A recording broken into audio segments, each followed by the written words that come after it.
আসসালামু আলাইকুম সবাইকে ঈদ মোবারক। আপনাদের সবাইকে ঈদের অনেক অনেক শুভেচ্ছা। ঘুম থেকে উঠে আমি একটি ফেস প্যাক লাগিয়ে রেডি হয়ে চলে গিয়েছিলাম আমার সেজু ফুপা শাশুড়ির বাসায়।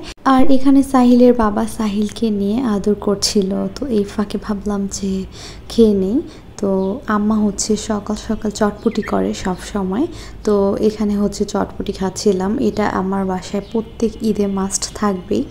আর এই টকটা হচ্ছে লিলি ভাবি খুব মজা করে বানিয়ে দিয়ে গেছে।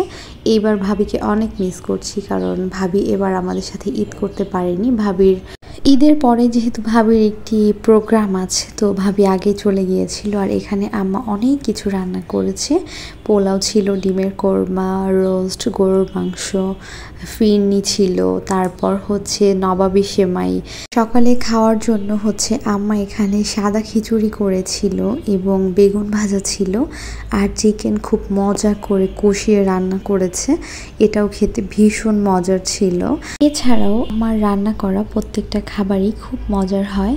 আর আজকের দিনটা আসলেই খুব ভালো গিয়েছে।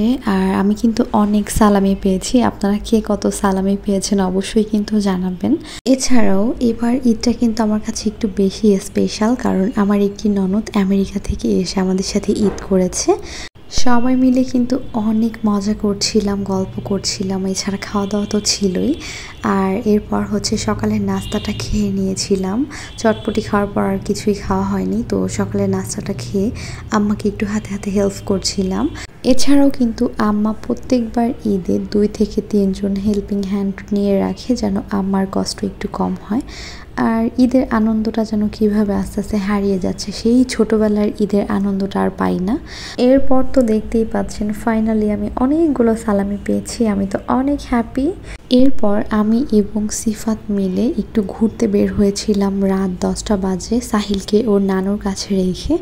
আর এই দিন এত গরম পড়েছিল, সিফাত বলল চলো আমরা আইসক্রিম খাই। তো আমি এবং সিফাত মিলে চলে এসেছিলাম মোভেনপিকে। ওদের আইসক্রিমটা খুব মজার ছিল। আর আজকে আমরা ভারী কিছুই খেতে চাচ্ছিলাম না, কারণ অনেক রিচ ফুড খাওয়া হয়ে গিয়েছে। ফাইনালি আমাদের আইসক্রিম চলে এসেছে, আর এটার টেস্ট খুবই মজার ছিল। এরপর আমরা এসেছিলাম হট কেকে পেস্ট্রি খাওয়ার জন্য, কিন্তু এখানে এসে যে সিফাত আমাকে এত বড় একটি সারপ্রাইজ দিবে বুঝতেই পারিনি। ও আমাকে পুরো আস্ত একটি কেক এনে দিয়ে বলে তুমি যতটা পারো খেতে থাকো, বাকিটা আমি দেখছি। আমি তো পুরোই সারপ্রাইজ হয়ে গিয়েছি। এরপর আমি কেকটাকে কেটে নিচ্ছিলাম একা একাই। আর এরপর হচ্ছে আমরা দুজন মিলে কেকটা খাচ্ছিলাম এবং গল্প করছিলাম। এটাই হচ্ছে আমার আজকের ঈদের ভ্লগ। আপনারা ঈদে কে কী করেছেন অবশ্যই কিন্তু আমাকে জানাবেন। আজ এই পর্যন্ত, সবাইকে আল্লাহ হাফেজ।